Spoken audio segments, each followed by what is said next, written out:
Assalamualaikum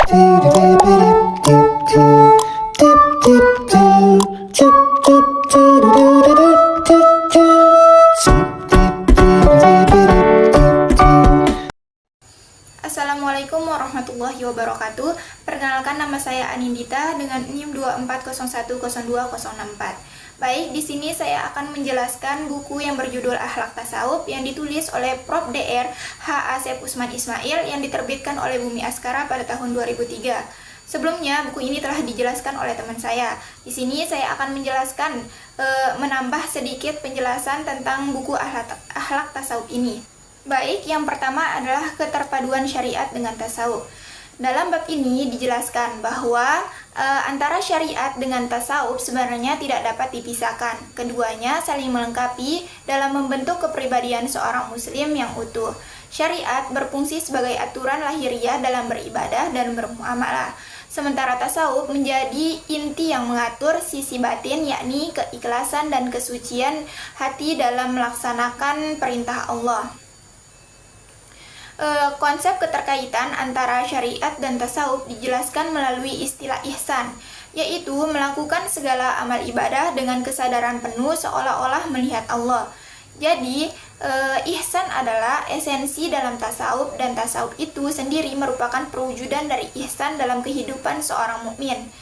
Nah, perpaduan antara fikih dengan tasawuf juga dijelaskan melalui penerapan nilai-nilai tasawuf dalam rukun Islam. Antara lain, yang pertama yaitu tasawuf dalam sholat, mengajarkan kehusyuan dan kehadiran hati. Yang kedua, tasawuf dalam zakat, menanamkan keikhlasan dan empati terhadap sesama. Yang ketiga, tasawuf dalam puasa, melatih kesabaran serta menundukkan hawa nafsu.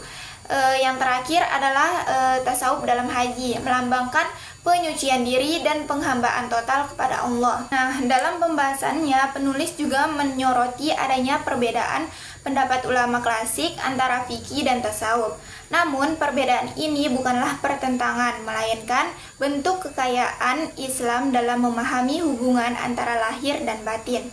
Intinya, tasawuf bukanlah ajaran yang terpisah dari syariat, melainkan jiwa dari pelaksanaan syariat itu sendiri. Pembahasan yang kedua tentang membersihkan jiwa. Nah, pada bagian ini membahas pentingnya tazkiyatun nafs, pensucian jiwa. Sebagai inti dari ajaran tasawuf, penulis menggambarkan bahwa kehidupan manusia seringkali dikuasai oleh sifat-sifat kebinatangan yang mendorong pada perilaku negatif seperti keserakahan, nafsu yang berlebihan, dan cinta dunia. Nah, jiwa yang belum disucikan akan cenderung mengikuti hawa nafsu dan melupakan tujuan hidup yang spiritual. Untuk mencapai kedamaian dan kebahagiaan sejati, manusia harus melalui proses penyucian hati. Pembersihan ini tidak hanya berdampak pada kesehatan batin dan mental, tetapi juga membuat seorang menjadi pribadi yang tenang, bahagia, dan dekat dengan Allah Subhanahu wa Ta'ala. Al-Quran menyebutkan 3 jenis tingkah jiwa manusia. Yang pertama adalah jiwa amarah. Nah, jiwa ini cenderung pada kejahatan dan dikuasai oleh hawa nafsu.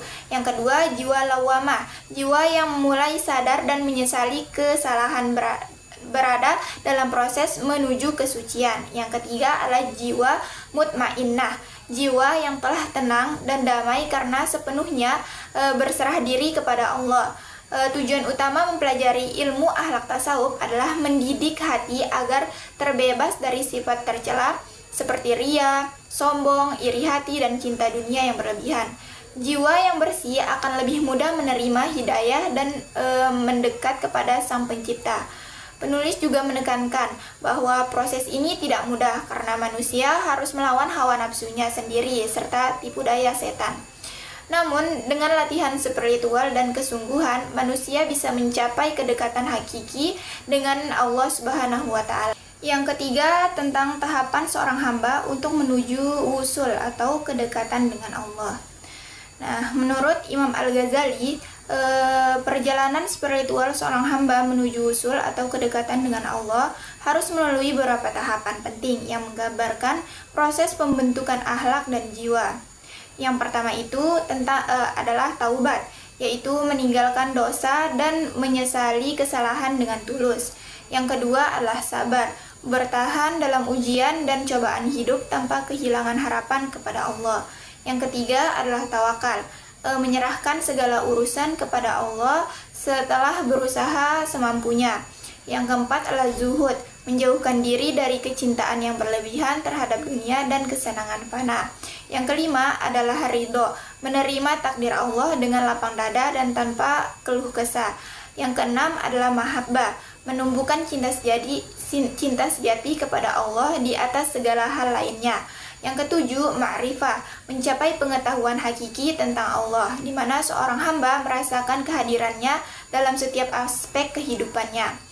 Nah, yang kedelapan, mendekatkan diri kepada Allah, bukan sekedar ritual ibadah, tetapi perjalanan spiritual yang menyentuh seluruh dimensi kehidupan.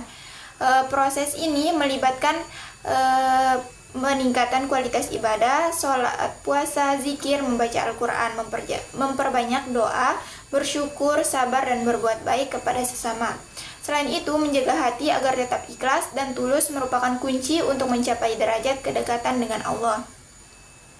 Nah, tujuan akhir bukan hanya memperoleh ketenangan batin dan kekuatan spiritual, tetapi juga mendapatkan bimbingan ilahi dalam menjalani kehidupan dunia menuju kebahagiaan akhirat. Orang yang telah menempuh jalan ini akan hidup dengan penuh makna karena seluruh tindakannya berpijak pada cinta dan kehadiran Allah Subhanahu wa Ta'ala.